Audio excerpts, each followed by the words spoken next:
안녕하세요. 워런 버핏처럼 매일 신문을 박준모와 함께 읽으면서 투자의 고수가 됩시다. 웜의 신박오는 11월 11일 빼빼로데이 화요일 순서 시작하도록 하겠습니다. 오늘이 화요일 맞죠? 네. 자, 웜의 소통 빠르게 하고 좀 신문 기사를 더 많이 좀 커버할 수 있도록 해보겠습니다. 지난 6월 말 7월 초 어느 더운 날 웜의 소통을 들으며 걷고 있었습니다. 한 분의 사연이 기존 고객 중 한 분이 요양병원에 계시던 연로하신 분이었는데 채슬리에서 그분 자금을 맡아 운용해 주셨고 그러다 돌아가셔서 정리해 드렸다는 사연이었습니다. 순간 울컥 눈물이 고이며 가슴이 먹먹하여 한동안 제자리에 서 있었습니다. 요양병원에서 조금씩 의식이 희미해지며 살아온 삶과 또한 다른 세상으로 가야 하는 그 순간순간들을 편안하게 맞이할 수 있게 채슬리에서 도움을 주셨구나 하는 생각에 한동안 발을 옮기지 못했습니다. 네. 이분 말씀은 제가 가끔씩 저희 신규 고객분들한테도 말씀드리거든요. 21년 5월 달에 주식, 저희 고객 주식 전부 다 팔고, 하반기 시장 또 어려운 시장이 되고, 그때 또 대주주 과세 요건이 여전히 10억이었나요, 그때? 그리고 그 직계 좀비속 합산이었어요, 또 그때는. 그러니까 얼마나 헷갈립니까, 그죠? 배우자 몰래 주식하고 있었을 수도 있고, 할아버지가 삼성전자 주식을 또 얼마 갖고 계시는지 모르잖아요. 그렇기 때문에 직계 좀비속 합산으로 하다 보니까 나중에 한 2년 지나고 나면 불성실 과세 통지서가 국세청에서 날라옵니다. 날라와서 나는 삼성전자 10억 이렇게 안 갖고 있는데 왜 이런 게 날라오지? 그러면 할아버지 할머니 이렇게 모르고 그런 거 얘기 다 안 하잖아요. 합산해서 10억이 넘었는데 당신 세금 신고 안 했네. 그리고 대기업 주식은요. 1년 안에 팔게 되면 33% 세금이에요. 33%. 그래서 말도 안 되는 세금 통지서가 나오고 거기다가 불성실 과세에 대한 20% 가산세뿐만 아니라 그때부터 지금까지 그 세금을 내지 않은 시점부터 또 연 거의 11% 일할 계산을 해서 추가 이자까지 해서 날라옵니다. 그런 경우 때문에 제일 안전한 방법은 파는 거죠. 저희 업계에 여의도 업계에 좀 큰 자금을 많이 운용을 했던 자문서가 있거든요. 그 자문서가 연말만 되면 그렇게 주식을 팔아야 된다는 거예요.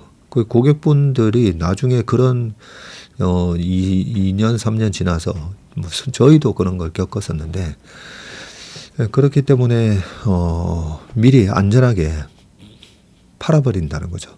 그래서 제가 그걸 방송에서도 한 5년 내내 얘기했었죠. 이 얼마나 단타를 조장하는 세법이냐는 거죠. 그 미국만 하더라도 1년 안에 팔게 되면 short-term capital gain tax가 long-term capital gain tax보다 훨씬 높습니다. 웬만하면 주식을 장기 투자하게끔 유도를 하는데 우리나라는 그 대주주 말도 안 되는 이름이 붙어 있죠. 대주주 과세 요건이라고. 네, 기분은 좋을지 몰라요. 삼성전자 내가 대주주라고, 그죠? 어디 다니면서, 나도 대주주야. 기분은 좋을지 모르겠지만, 1년 안에 주식을 팔게 만드는 연말 전에 그 주주 명부에 안 올라가게 가도록 하기 위해서 팔아야 되는 그런 현상도 있었기 때문에 연말만 되면 10월 11월 달에 특히 수급이 외국인 수급이나 기관 수급이 적은 주식일수록 많이 빠졌죠. 그런 것까지도 말씀드리면서 21년 하반기 일단은 너무 시장이 과열돼 있었으니까 조심해야 됩니다. 이런저런 얘기를 하면서 실제 저희 고객 계좌는 다 팔고 1년 동안 쉬다가 그 다음 해 5월 달에 저희 고객분들 보고 다시 주식을 합시다 하고 했었는데 그 요양병원에 계신 할머니들 그 한 분만 딱 정확하게 저희가 팔았던 그 현금 그대로 들고 계셨어요. 근데 대부분의 분들은 30억을 42억으로 만들어 드렸던 회장님도 아마 그 회장님 이 방송을 또 듣고 계실 것 같긴 한데 네. 그게 다 거의 다 똑같았습니다. 네. 거의 그 방송 보면서 여기저기 이제 뭐 방송에서 하는 얘기 들으면서 주식을 몰래 사셔가지고 거의 다 손실이 거의 많이 나셨었죠. 그 요양병원 할머니만 그러셨는데 그 요양병원 할머니가 처음에 집에 계실 때 저희가 거동이 불편하시다 해서 최상무랑 대전까지 내려갔었어요. 내려가서 계약해드리고 올라왔었는데 그때도 거기 간병인 한 분만 계시고 제가 이래저래 여쭤봤었거든요. 근데 자식이 있으신데 자식이 거의 뭐 오지도 않고 뭐 이런저런 얘기를 들으면서 좀 약간 화가 나기도 했었습니다. 화가 나기도 했었는데 정말 화가 났던 거는 그러고 저희랑 다시 주식을 해서 22년 10월 11월 그때쯤이었던 것 같은데 작년이었던가 하여튼 시장이 많이 빠졌을 때 있잖아요. 22년이 아니라 작년 8월 9월 10월 11월 작년 11월이었던 것 같은데 보니까 하여튼 장이 많이 안 좋았을 때입니다. 그때 그 할머니 아드님인 걸로 추정되는 사람이 전화가 직접 전화가 온 거 아닌데 그 할머니께서 전화 오셔가지고 주식을 다 팔아달라는 거예요. 그래서 사모님 왜 그러세요 했더니 아들이 뭐 다 팔래 하면서 옆에서 뭐 다 팔아 뭐 이런 식으로 막 얘기하는 소리가 들리는 거예요. 그래서 제가 조용히 말씀드렸죠. 그때도 코로나 때도 전화 주셔가지고 저희가 가서 그래서 그때도 한 40% 수익이 나고 그러고 나서 저희가 팔아야 될 때 저희가 미리 먼저 지금은 이제 다 팔아야 됩니다 하고 그때 다 팔지 않았냐고. 그래서 절대 지금 여기서는 파시면 안 됩니다. 저를 믿고 그냥 두세요 해서 그냥 뒀어요. 다행히. 뒀었는데 올 총가에 돌아가셔가지고 좀 마음이 그랬는데 그때 가서 상담을 했을 때 자식이 사실 자식의 도리를 안 하고 있구나 그 부분에 있어서 좀 많이 화가 났었는데 나중에 그 옆에서나마 이 목소리를 듣는데 좀 정말 옆에 있었으면 한 대 때려주고 싶어요. 네, 그러긴 했습니다. 근데 그 할머니한테 제가 그렇게 얘기했거든요. 한 번은 작년에도 돈을 한 600만 원 이래 찾으셔야 된다고 해서 여쭤봤더니 댁에 계시다가 이제 요양병원으로 옮기셨고 그 요양병원에서 월 600만 원 정도가 필요하시다 해서 그래서 제가 그러면 저희가 월 3개월마다 주식 팔아서 2천만 원씩 그 주식 연계 계좌로 딱딱 넣어 놓을 테니까 거기서 돈 찾아가시라고. 네, 600씩 찾아가시고 그 200만 원 남는 거는 그 요양병원에서 이렇게 돌봐주시는 분들 가끔씩 뭐 팁도 드리고 그러시라고. 네, 그렇게 3개월마다 따박따박 2천만 원씩 그렇게 해드렸고 저희 오시는 고객분들한테 제가 요 얘기를 좀 해드리거든요. 대부분이 이제 5, 60대 분들이 많이 오시잖아요. 오시면 아니면 뭐 40대 분들도 30대도 그러고 보니까 30대까지도 많이 오십니다. 그러면 특히나 5, 60대 분들한테 제가 말씀드리는 게 그거거든요. 나중에 자식들한테 손 벌리고 그럴까봐 걱정하시는 거 아니냐고. 오랫동안 열심히 참 대기업에서든 중소기업에서든 열심히 살아도 투자라는 걸 우리가 재테크를 제대로 하지 못했다면 가난할 수밖에 없잖아요. 돈이 계속 가치가 녹아내렸으니까. 그런데 우리가 평균 수명이 늘어나면서 한 90세까지 살아야 되는데, 야, 앞으로 30년을 요 3억 가지고 아니면 3, 4억 가지고 이걸 내가 30년을 버틸 수 있을까? 이런 걱정으로 오시는 거잖아요. 그래서 연 15%의 수익률이 얼마나 이게 대단한 수익률인가를 말씀드리면서 그 3억이 5년 지나면 6억이 되고 또 5년 지나면 12억이 되고 15년 지났을 때 그게 24억이 되기 때문에 그러면 24억이면 그 요양병원 할머니한테 제가 해드렸던 그 요양병원 할머니는 10억이 안 되는 금액이었습니다. 10억이 안 되는 좀 안 되는 금액이었지만 그냥 저희가 그 금액 운용하면서 그 월 600씩 들어가는 그 비용이 다 커버가 됐었으니까요. 그런 사례가 있기 때문에 아, 이 돈이 굉장히 소중한 자금인데 한 15년 정도 지나서 그러면서 제가 부동산하고도 비교해 드리죠. 지금 강남 아파트 30억을 사서 15년이 지났을 때 이게 240억이 되느냐? 안 된다고요. 한 15년이 지나면 한 30억이 70억 정도 돼 있을 거다. 제가 그렇게 얘기하거든요. 70억에서 한 90억 정도는 돼 있을지 모르겠지만 3억이 이게 24억, 30억이면 240억 이런 개념으로. 그래서 노후가 다 해결됩니다. 그런데 여기서 되게 중요한 게 있죠. 15% 연평균 매년 15% 버는 게 아니고요. 연평균으로 15%를 버는 데 있어서 가장 중요한 게 한 방에 마이너스 50 이런 게 나오면 안 돼요. 어제도 어떤 분이 땡땡땡 운용사 아세요? 라고 물어보시는 거예요. 그래서 제가 네, 그 회사 잘 알죠. 예, 축구로 따지면 11명 전원 공격하는 회사라고. 그래서 22년도에 마이너스 55% 내렸고 예, 그러고 최근에 쭉 올라오면서 11명 전원 공격하니까 예, 최근에 수익률이 예, 상당히 좋게 나올 겁니다. 그리고 내년에 또 마이너스 50% 날 거라고.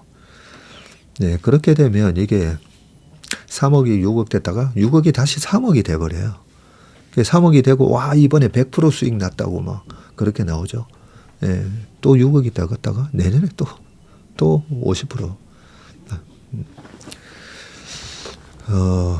그렇기 때문에 우리가 신중하게 투자를 해야 됩니다. 신중하게 투자해야 되고 조심스럽게 해야 되고 좀 위험하다 싶을 때는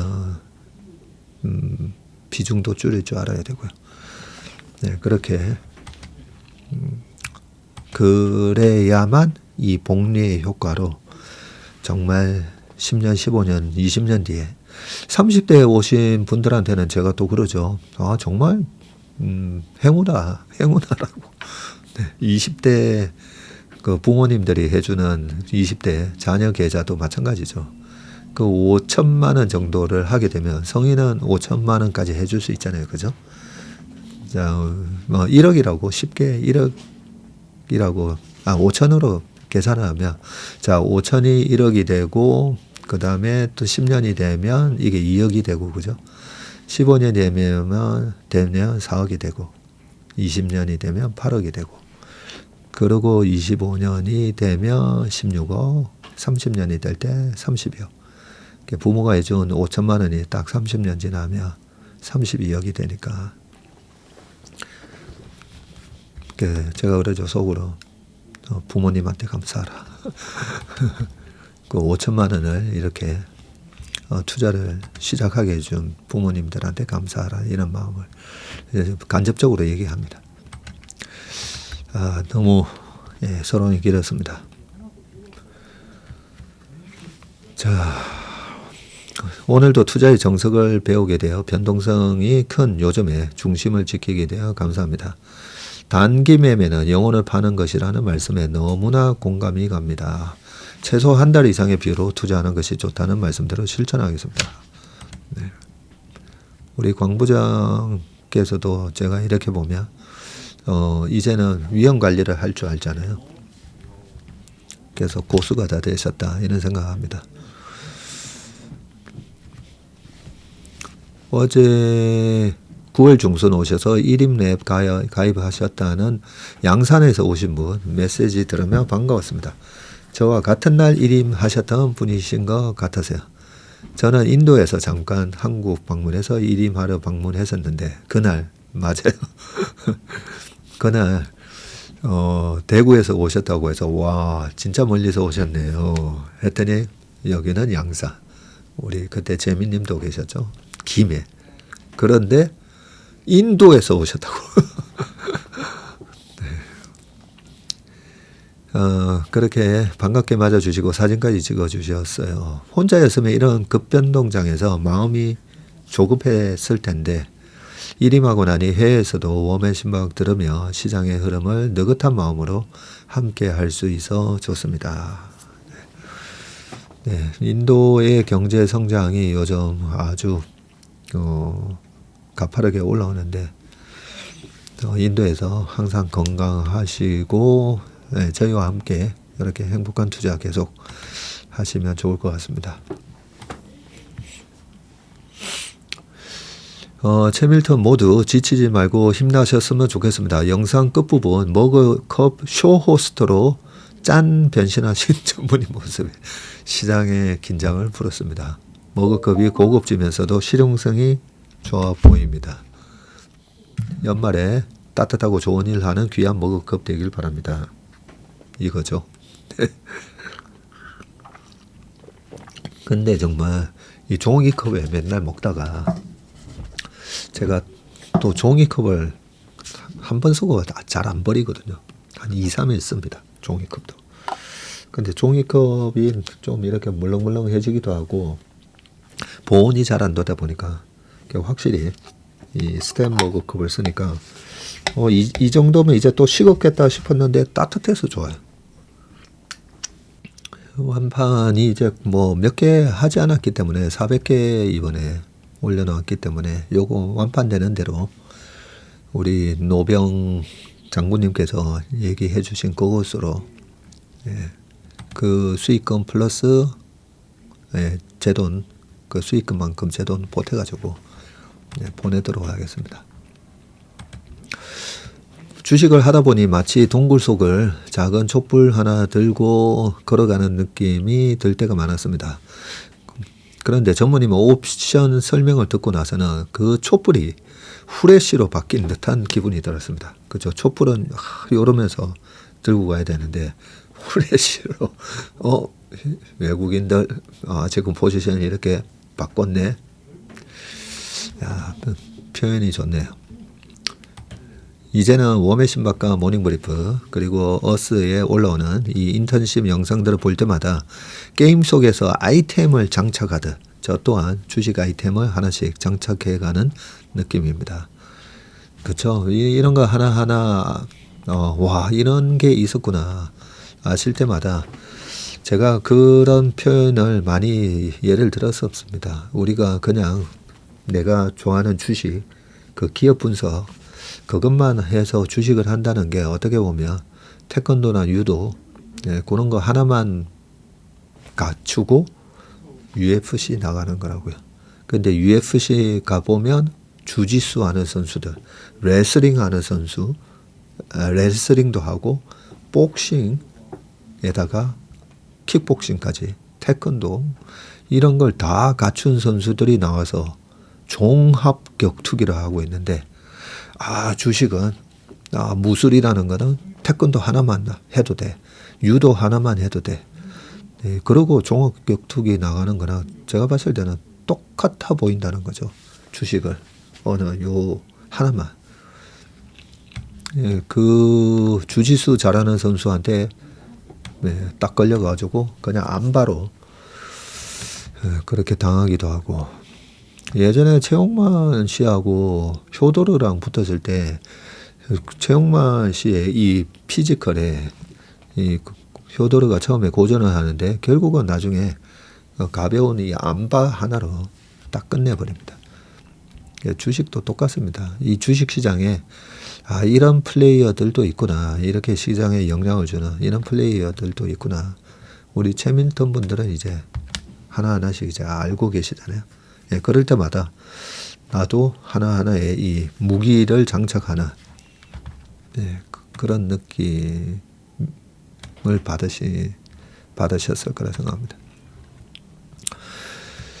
자, 바쌤님께서 클래식 음악이 악장으로 구성된 곡인 경우 40분 이상인 음악이 많기 때문에 기승전결이 있습니다. 보통 1악장은 작곡가가 이 음악에서 하고 싶은 얘기가 들어있고, 이거 제가 몰랐네요. 2악장은 거의 대부분 느리게 연주되고, 이 안에는 1악장에서 다르게 슬픔과 인내와 감동 등의 다양한 차분한 감정들이 들어 있습니다. 3악장은 화려한 결말인 경우가 대부분이고 피날레를 장식하죠.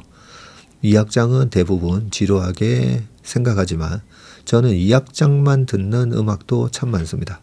주식의 조정기간 같죠. 물론 조정기간을 좋아하지는 않습니다. 하지만 반드시 필요한 부분이라는 것은 알고 있습니다. 음악에서도 지루해 할 수 있지만 그 부분이 없다면 피날레가 피날레로 느껴질까 생각됩니다.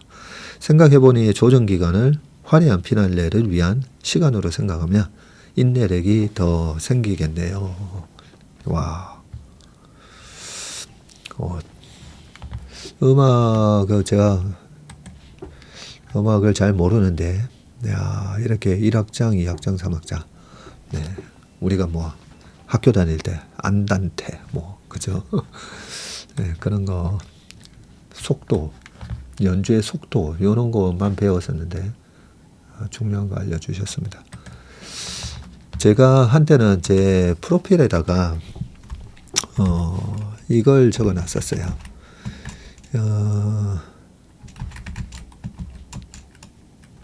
찾았습니다. 차이코프스키의 피아노 협주곡 1번을 보면 이렇게 돼 있거든요. 피아노 협주곡 넘버 1 in B flat minor 해가지고 OP 23 네, 이렇게 돼 있는데 거기 보면 알레그로 난 트로포 e 몰토 마에스토소라고 돼 있는데 요 뜻이 알레그로가 약간 빠르게잖아요.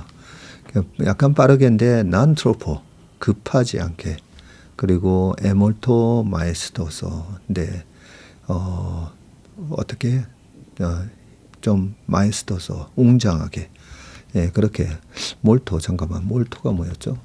몰토. 네. 힘차게인데 그런데 몰토 웅장하게 아주 몰토 아다지오가 아주 느리게니까 몰토 마에스토소 아주 웅장하게 네. 그런 뜻이기 때문에 제가 한때 제가 펀드 매니저 생활하면서 제 프로필에다가 그렇게 적어놨었습니다. 네, 빠르게 하지만 급하지는 않게 그리고 이왕 하는 거 좀 웅장하게 그런 펀드 매니저가 되자. 그래서 이 부분을 한동안 써놨던 기억이 납니다. 알레그로 남 트로포 e 몰토 마에스토소.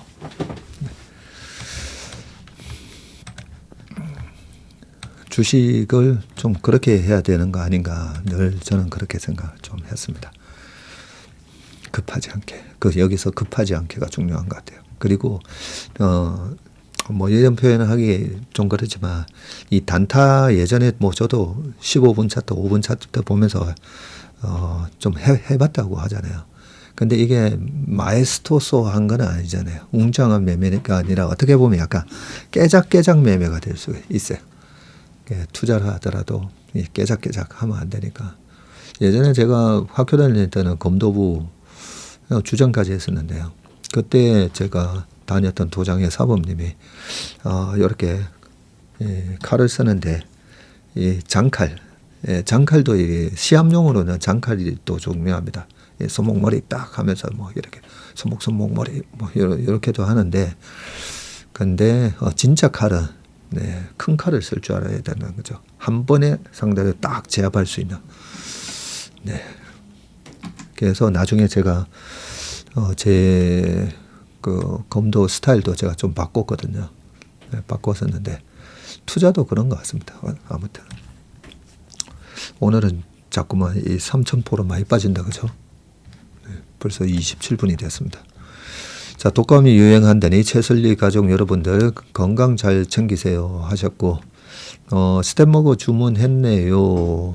네, 이렇게 많은 분들이 주문하셨다고 되어 있습니다. 자, 요즘 주식 투자에 제일 자신 있다는 빡서리님 주가는 1년 정도 쉴 수 있어도 마진이 꺾이기 전까지 가져가면 향후 2년 후에는 수익률에 훨씬 더 많이 도움이 된다는 코멘트를 우리 선구 매니저가 또 해줬군요. 네, 우리 대인춘 풍리 후미 대장님이 또 적어주셨습니다. 진지하게 국민연금에게 따끔한 일침을 가하시다가 급 홈쇼핑 방송 전환에 혼자 빵 터졌습니다. 그리고 오도령 인형은 아직 안 왔습니다. 오도령 인형이 오면 지금 5일 연속 음봉 양봉 맞추신다고 다들 고생하고 계시는데 네. 어떤 분이 그러셨죠. 나 그거 5번 연속 맞출 자신 없는데 사실 오도령 인형이 도착하면 그것도 바로 네, 올려놓도록 하겠습니다.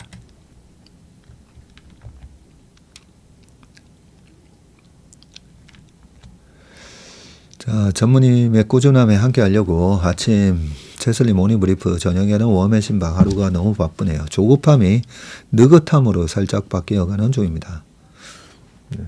제가 투자의 본질 책에 저기 써놨잖아요. 네, 잠언 말씀인데 조급한 자의 경영은 궁핍할 것이고 부지런한 자의 경영은 풍요로울 거라고. 그거는 진리의 말씀인 것 같습니다. 자, 반가움에 스탠 세척 샥 하고 따뜻한 차 한 잔 듣고 있습니다. 방송 듣고 댓글 읽다 보면 예전 광고가 생각이 나네요. 만나면 좋은 친구 땡땡땡 문화방송. 만나면 좋은 친구 MBC 문화방송. MBC.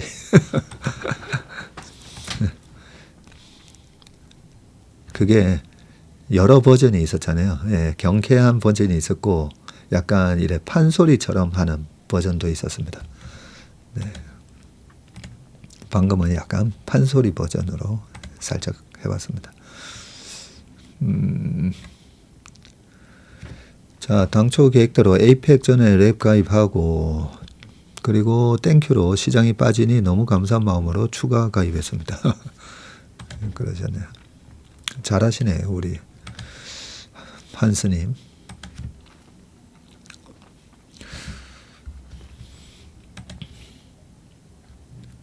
참, 그리고 어제 저희 회사에 또 직접 지나가다가 들려주셔가지고 아티즈에서 또 맛있는 거 사다 주시고 가셨습니다.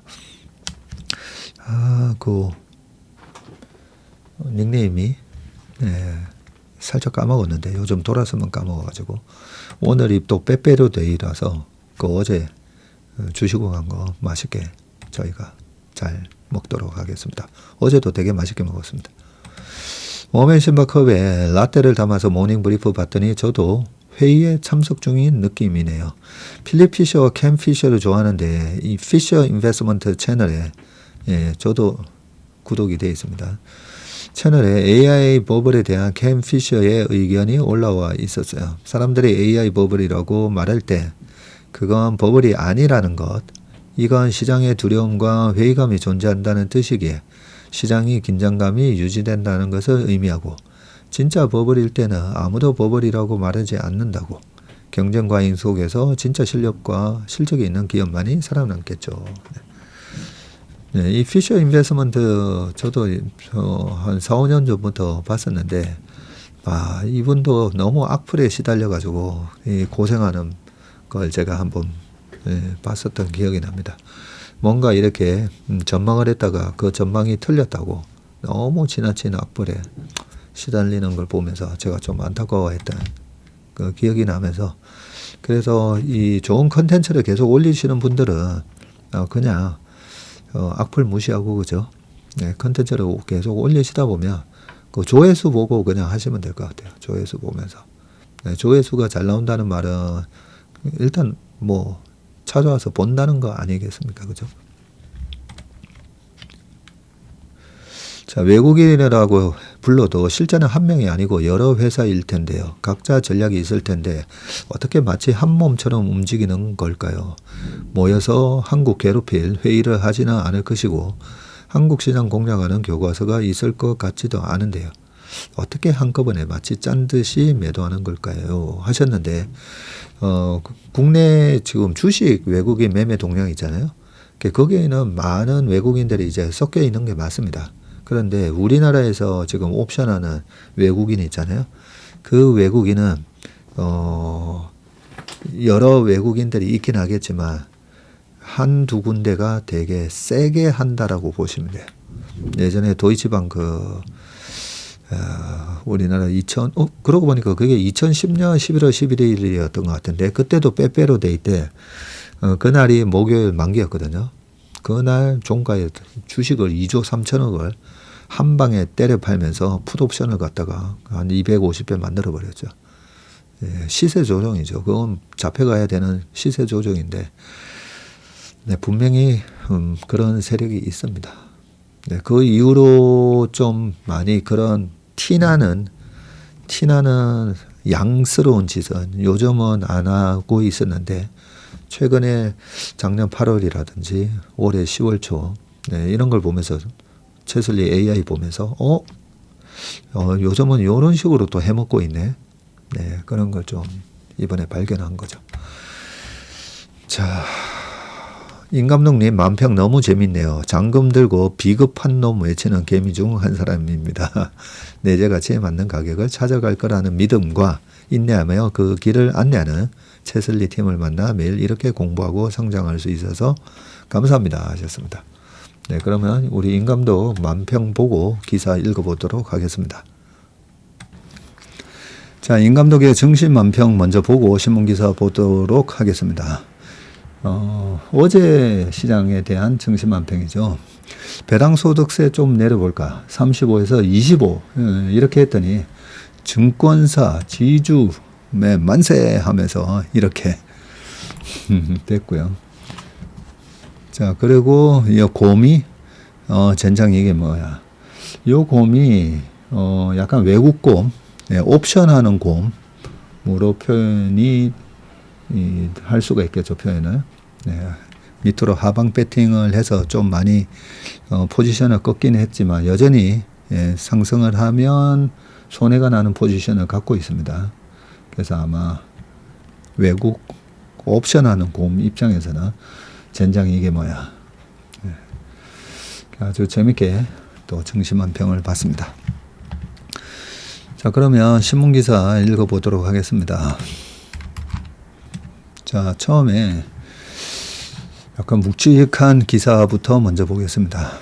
265조 사기극 공매도 나선 빅쇼트 마이클 버리의 경고라고 돼 있는데, 자, 이분이시죠. 근데 되게 잘생기셨는데 표정 자체가 상당히 좀 비관적인 얼굴을 하고 계시다, 그죠? 딱 나는 비관론자야. 약간 그런 표정이십니다. 조금 긍정적으로 시장을 이렇게 바라보시면서 롱패팅을 좀 잘 하시면 그러면 이렇게 좀 우울한 표정은 아닐 것 같은데 죄송합니다. 쓸데없는 말을 좀 했고요. 자, 자산의 내용 연수 회계적 사용 기간을 연장하고 감가상각비를 과소 계상해서 수익을 인위적으로 부풀리는 것은 현대사회에서 가장 흔한 회계 부정수법 중 하나다. 다시 한번 읽어볼게요. 자산의 내용 연수를 연장을 하고 감가상각비를 과소 계상해서 수익을 인위적으로 부풀리는 것. 그러니까 보통 우리가 자동차 같은 경우에는 보면 한 3년 지나면 감가상각이 한 15%에서 20% 그리고 한 5년 탔다 그랬을 때 이 자동차에 남아있는 잔존 가치가 얼마일까? 뭐 그랬을 때 한 40% 까진다고 보면 좀 비싼 차일수록 감가상각이 좀 빠르게 일어나기도 합니다. 예를 들면 이제 1억짜리 차를 샀는데 한 5년 지났으니까 4천만 원 정도의 감가상각을 때려야 되는데 만약에 10% 10%밖에 감가상각을 적용 안 하면 여전히 이 자동차의 가치를 9천만 원으로 평가하고 손실은 1,000으로 감가상각을 한 10천만 원으로 과소 평가를 하다 보니까 이 장부가 손익계산서가 현실적이지 않다는 거죠.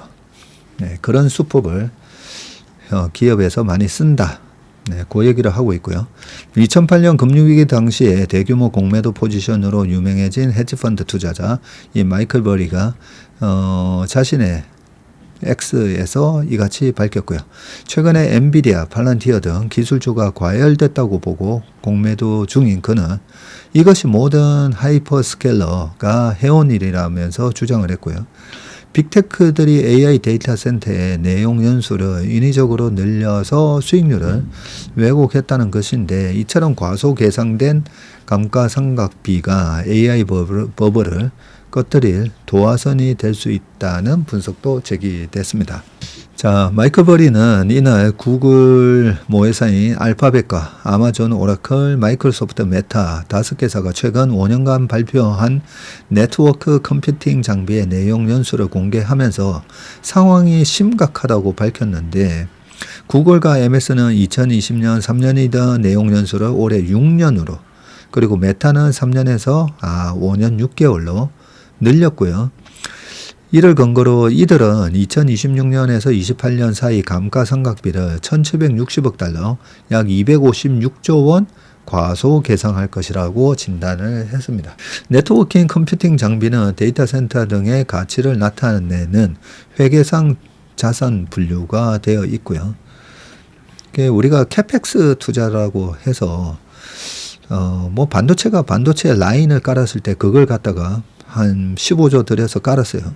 근데 그거 15조를 전부 다 비용 처리할 수는 없잖아요.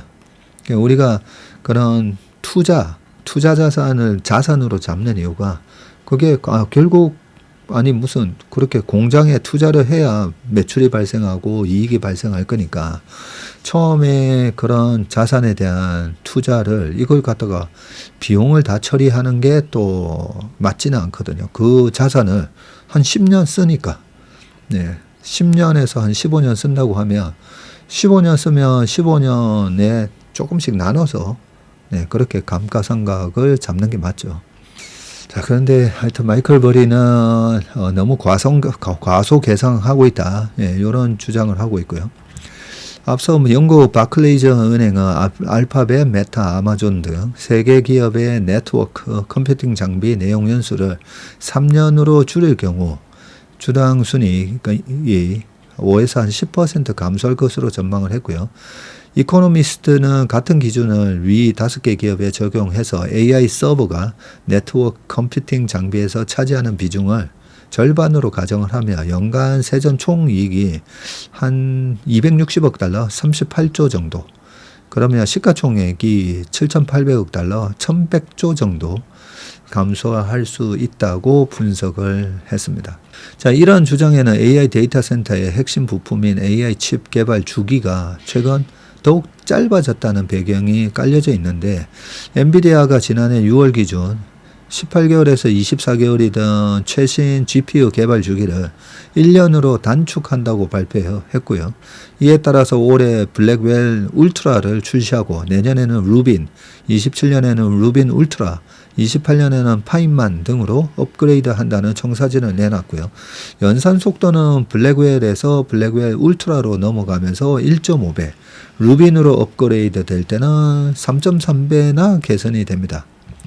자, 이러한 감가상각 논란은 AI 투자 열기를 꺼뜨릴 내관으로 지목되고 있는데 기술 투자자 리처드 자크는 코어 위브 같은 네오클라우드 AI 데이터 전용 임대 기업들 이 네오클라우드들이 적용하고 있는 6년의 감가상각이 1, 2년이었다면 손실이 훨씬 컸을 것이라면서 이는 전체 생태계에서 우려되는 또 다른 압박 요인이라고 지적을 했습니다.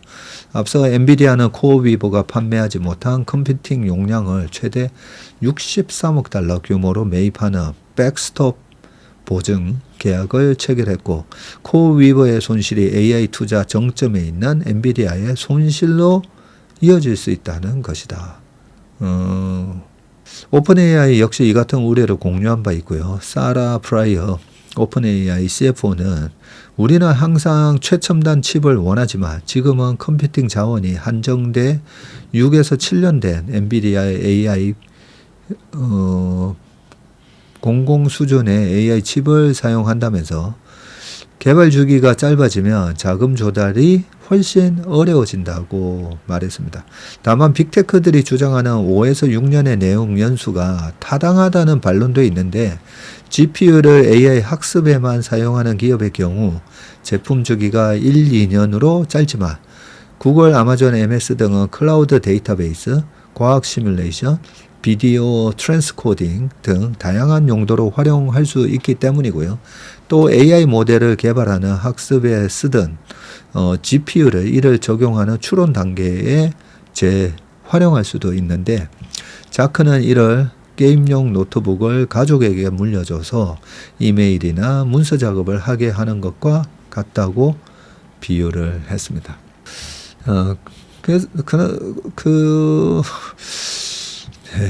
지금 이 빅테크들이 투자하는 이 부분을 한 2년으로 감가상각을 다 때려라. 그거는 좀 그런 것 같네요. 저도 2007년도에 마이클 버리랑 비슷하게 미국발 IMF가 오고 있습니다. 제 나름대로. 그때는 마이클 버리의 존재도 몰랐어요, 저는. 근데 미국발 위기가 오고 있다는 얘기를 저희 고객분들한테 리포트를 작성해서 보냈던 사람으로서 2008년 금융위기는 어떻게 보면 좀 눈에 보이는 위기였는데 지금 이걸 갖다가 감가상각비를 과소 계상해서 수익을 인위적으로 부풀리고 있다? 요거는 제가 좀 인정하기가 좀 그렇습니다.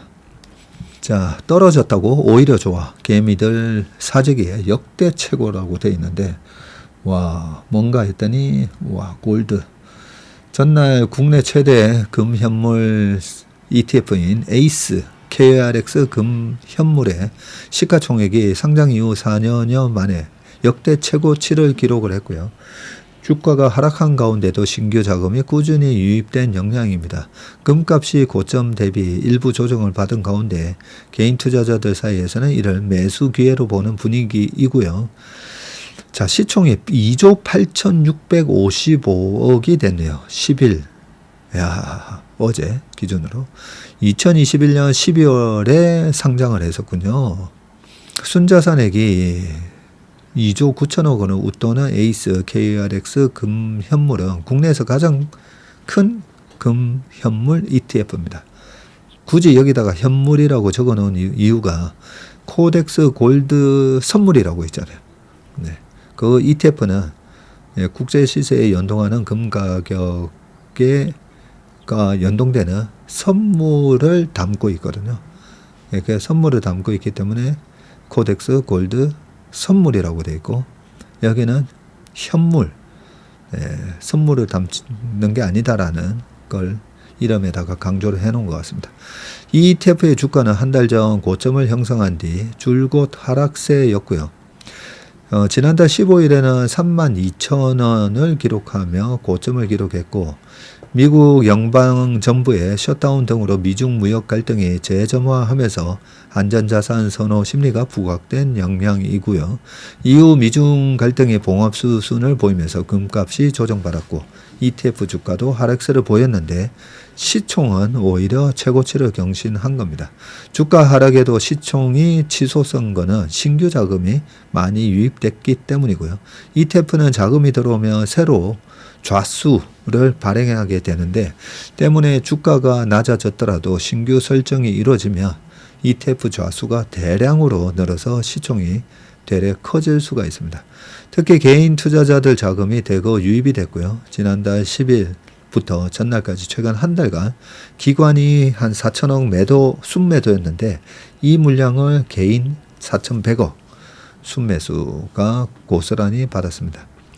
이들은 향후 금값의 장기 상승을 가정하고 지금을 저가 매수 기회로 본 것인데 한 투자자는 사놓고도 떨어지길 바라는 유일한 종목이라면서 확신의 우상향 종목이어서 세일 할 때마다 꾸준히 샀다고 말을 했네요.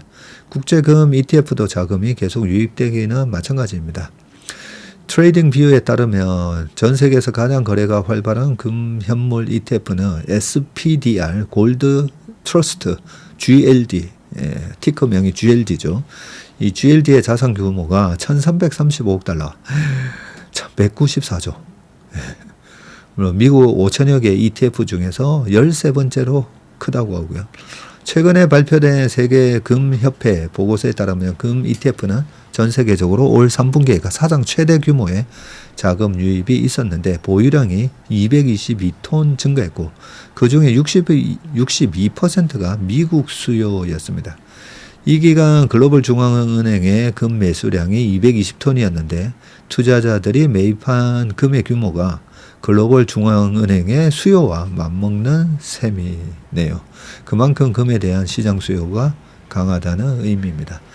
국내든 해외든 금현물 ETF로 자금이 꾸준히 들어오는 건 향후 금값 상승에 대한 기대가 반영된 결과라는 분석이 나오고 미국의 3분기 전체 금 수요 중 74%가 ETF에서 발생을 했습니다. 자, 이렇게 금 가격을 결정하는 수에서 ETF의 역할이 상당히 높아졌다는 거고요. ETF 수급을 통해서 향후 금의 시세를 가늠할 수 있다는 해석도 나옵니다. 또 ETF 수급을 차치해도 금 가격은 향후 상승할 것이라고 전망을 하는데 금괴나 보석을 사는 소비자 수요가 여전히 높은 데다가 생산자들이 비용 부담으로 공급을 늘리지 못하고 있다는 이유에서인데 여기에 ETF로 몰리는 자금까지 더해지면서 금 시세는 앞으로도 강세의 흐름을 이어갈 것이라고 내다봤습니다. 안진호 NH아문디 자산운용 부장은 전 세계적으로 금 ETF에 자금이 꾸준히 가파르게 유입되고 있는 만큼 향후 금 수요는 여전히 유효할 것이라고 본다.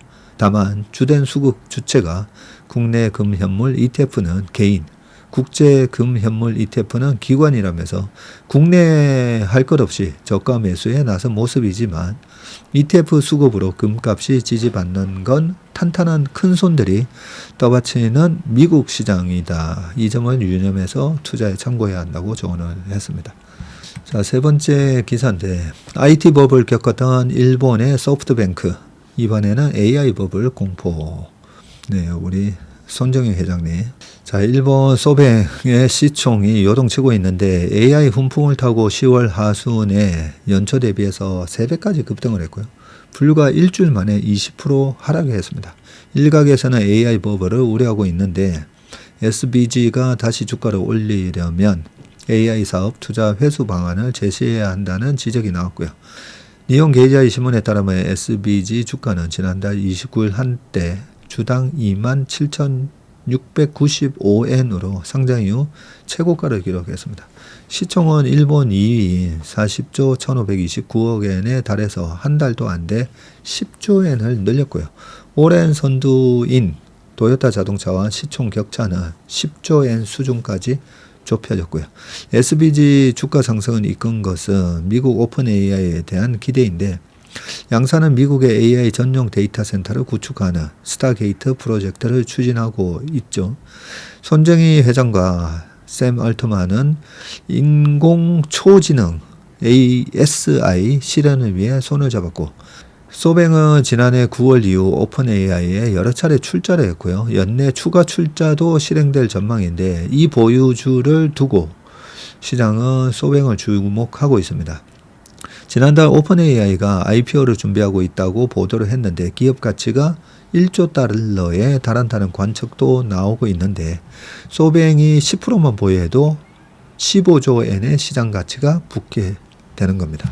과거 소뱅 주가는 버블을 겪었었고요. 2000년 소뱅 전신인 소프트뱅크는 보름가량 도요타 시총을 넘어선 적이 있었군요.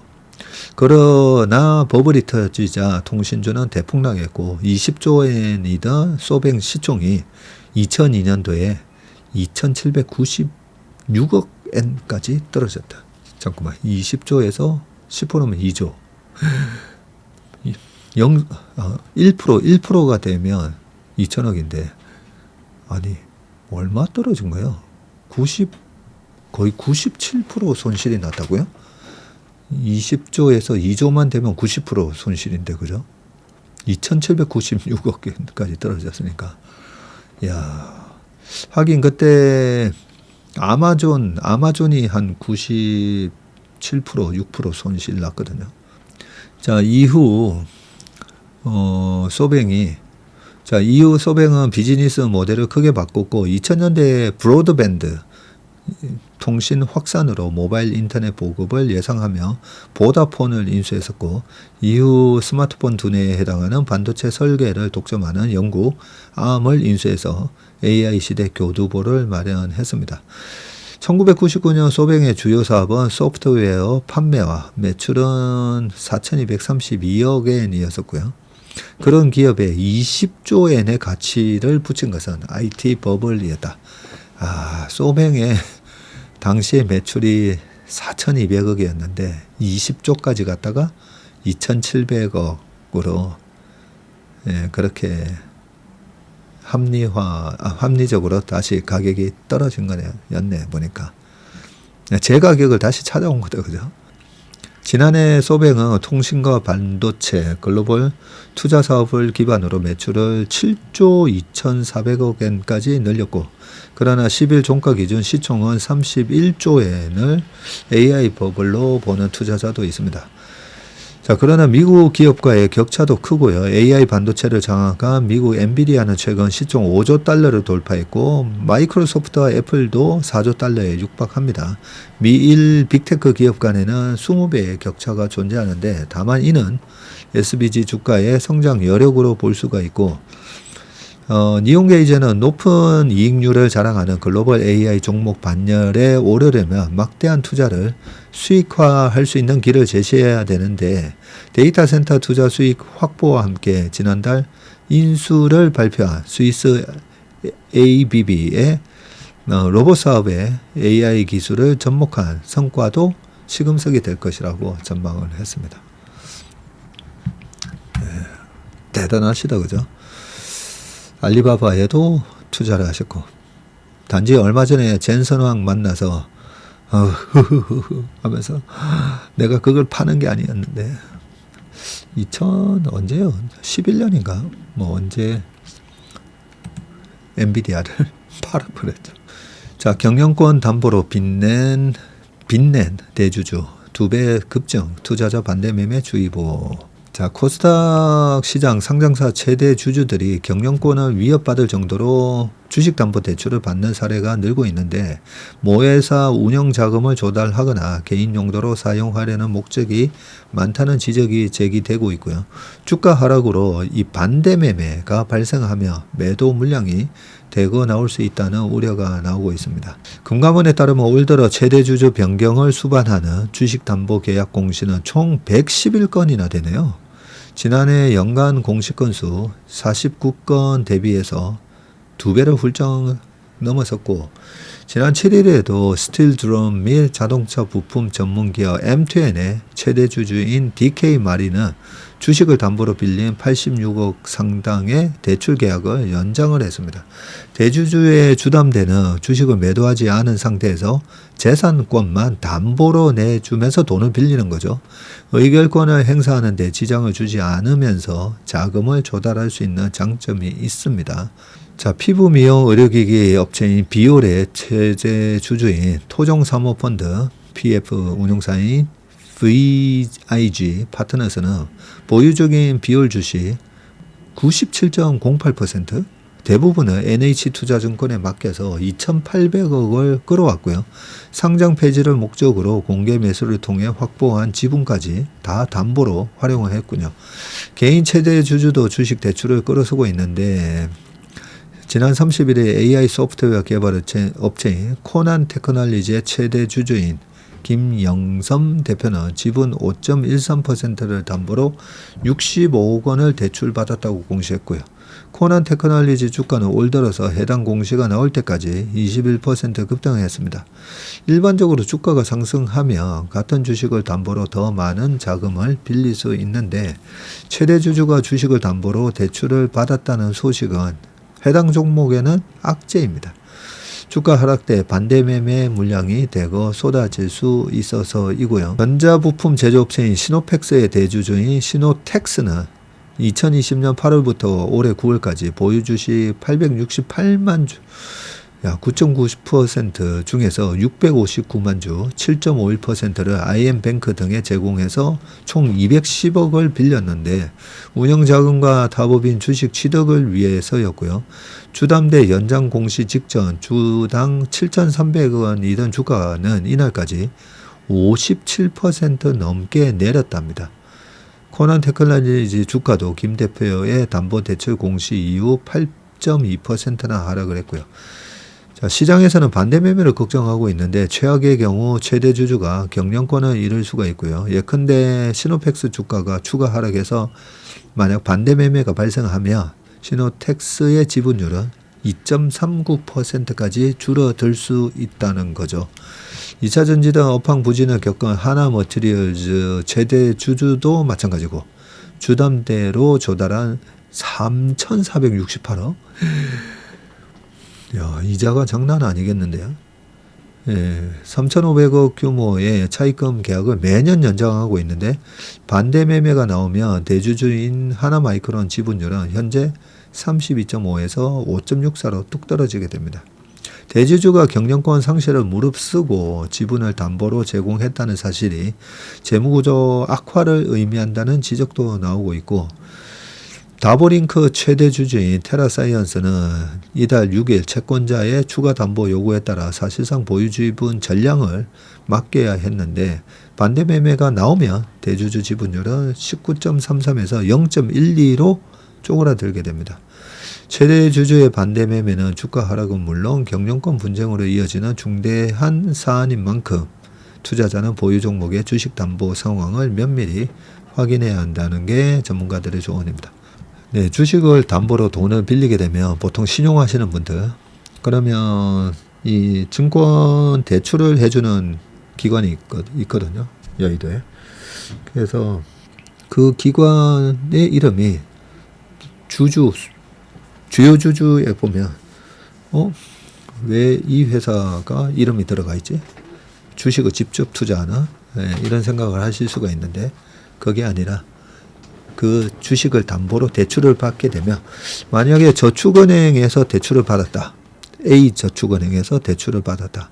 그러면 그 부분은 옛날에는 여전히 담보만 제공했을 뿐이니까 최대 주주 변경이 안 됩니다. 그런데 요즘은 만약에 그러다가 반대 매매에 나와가지고 지분이 그 채권자에게 넘어가면 그런 상황까지 다 가정해서 요즘은 그 채권자의 이름으로 바뀌게 됩니다. 그래서 최대 주주 변경 공시가 나오게 되는 겁니다. 그 주식을 담보로 돈을 빌리게 되면 그만큼이 채권자 이름으로 표시가 되게 되어 있습니다. 근데 여기서는 지금 반대 매매가 나간다면이라고 우려의 얘기를 많이 하고 있습니다.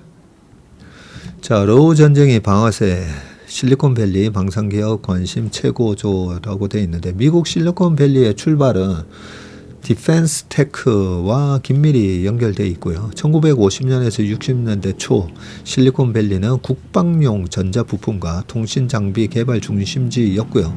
인터넷, 반도체, 정밀항법 시스템 등이 군용으로 개발돼서 대학, 기업 등 민간으로 퍼지면서 미국은 1990년대까지 글로벌 첨단 제조업을 이끌었습니다.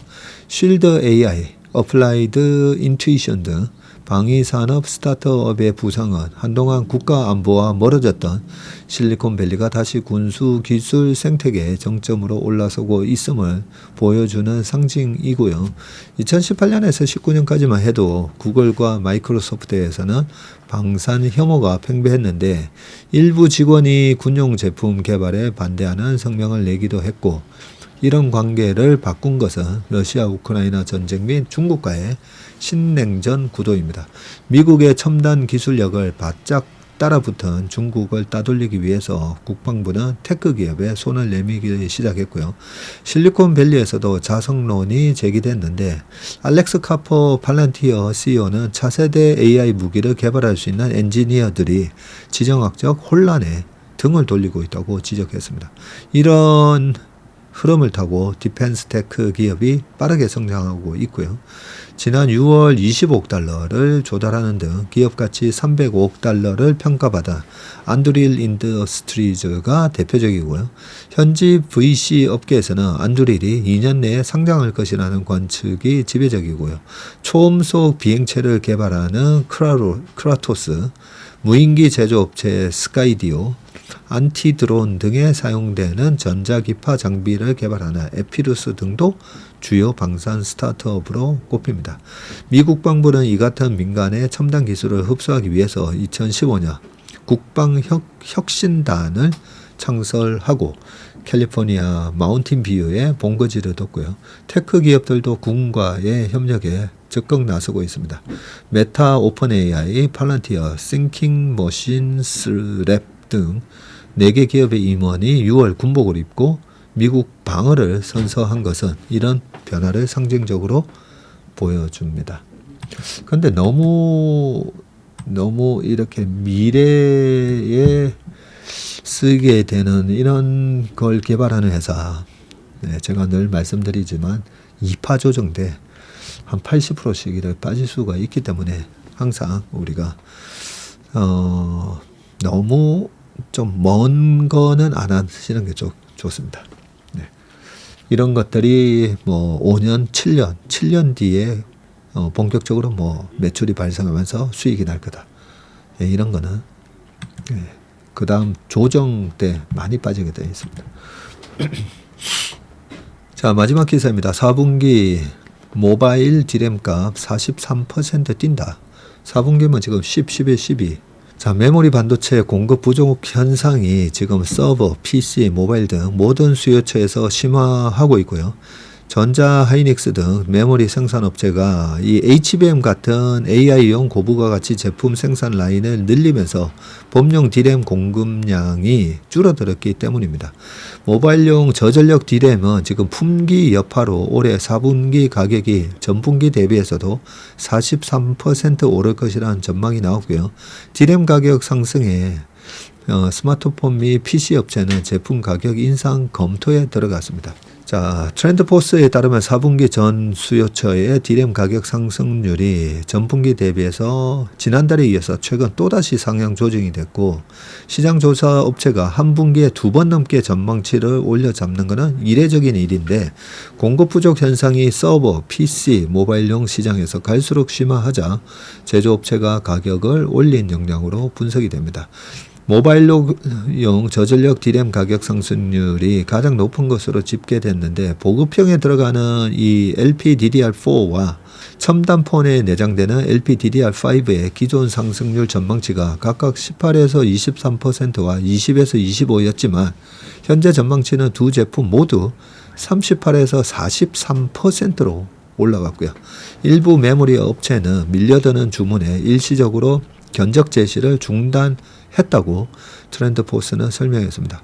공급이 충분치 않은 상황에서 내년 초 신제품 출시를 앞둔 스마트폰 업체의 주문이 밀려든 여파입니다.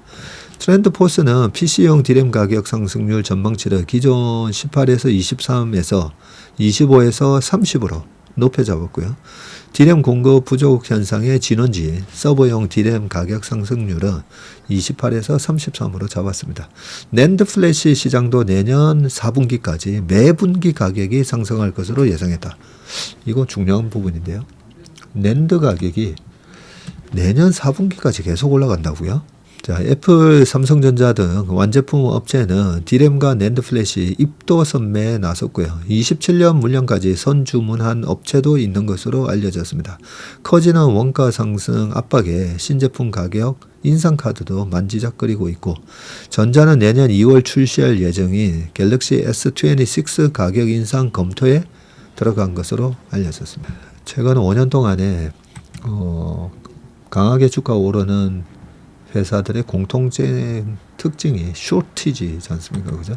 공급 부족. 예, 쇼티지인데, 야, 이 쇼티지가 낸드 같은 게 내년 4분기까지 계속 올라간다. 이거는 보통 쇼티지가 아닌데 좀 잘 봐야 되겠다는 생각이 듭니다. 오늘 웜의 시박은 여기까지 하겠습니다. 기온이 많이 떨어졌는데요. 감기 조심하시고 건강한 하루 되시길 바라겠습니다. 고맙습니다. 잠깐만요. 웜의 신박 머그컵이 나온 걸 깜빡했네요. 짜잔, 박세익 전무와 신문 봅시다. 머그컵이 나왔습니다. 그냥 머그컵이 아니고요. 스탠 머그컵입니다. 이 웜의 신박 머그컵을 애용할 생각입니다. 이 머그컵에 또 뚜껑이 달려 있어요. 이렇게 뚜껑이 달려 있어 가지고 먹다가 이렇게 덮어 놓으니까 열이 하나도 훼손이 안 됩니다. 네이버에서 웜의 신박 머그 이렇게 검색하셔도 되고, 여기 고정 댓글에도 링크를 달아 놨으니까요. 웜의 신박 머그컵 박세익 전무와 신문 봅시다를 이 머그컵으로 차나 커피를 드시면서 애청하시면 더욱더 재미가 있지 않을까 생각이 듭니다. 판매 수익금은 전액 좋은 일에 쓸 생각입니다. 판매 수익금이 제가 생각해보니까 그렇게 크지 않아요. 크지 않아서 그 판매 수익금에다가 제가 그만큼 제 돈을 좀 더 얹어서 그렇게 기부를 할까 생각합니다. 연말에 저희 채설리와 함께 웜의 신박 머그컵으로 또 좋은 일 하시면서 신문 보는 재미를 또 한층 더 갖고 가시면 좋을 것 같습니다. 고맙습니다.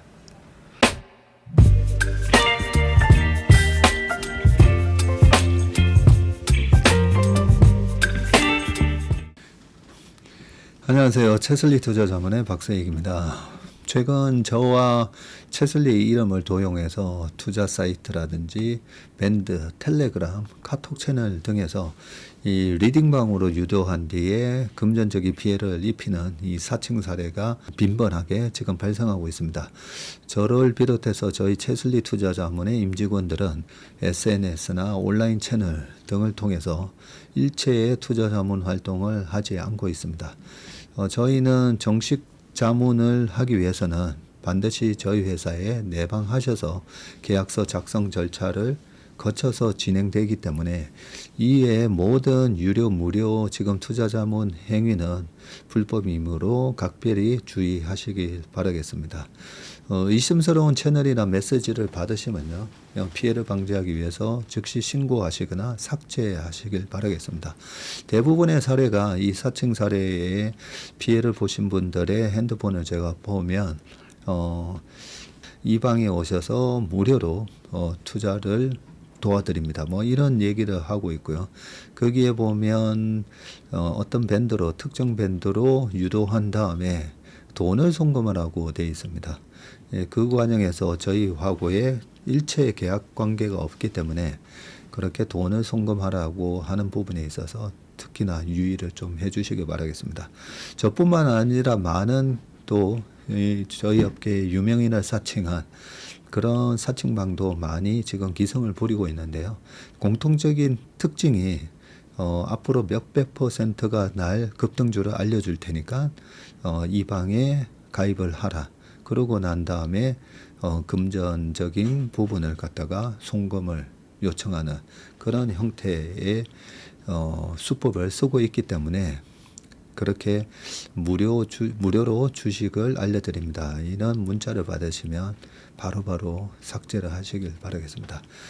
저희 채슬리와 채슬리 임직원들을 많이 사랑해 주시는 저희 채슬리의 고객분들 그리고 저희 채슬리의 이 구독자분들이 이런 사칭 피해가 일체 발생하지 않기를 바랍니다. 그러면 여러분들의 가정과 일터에서 항상 평화와 행복이 가득하시길 기원합니다.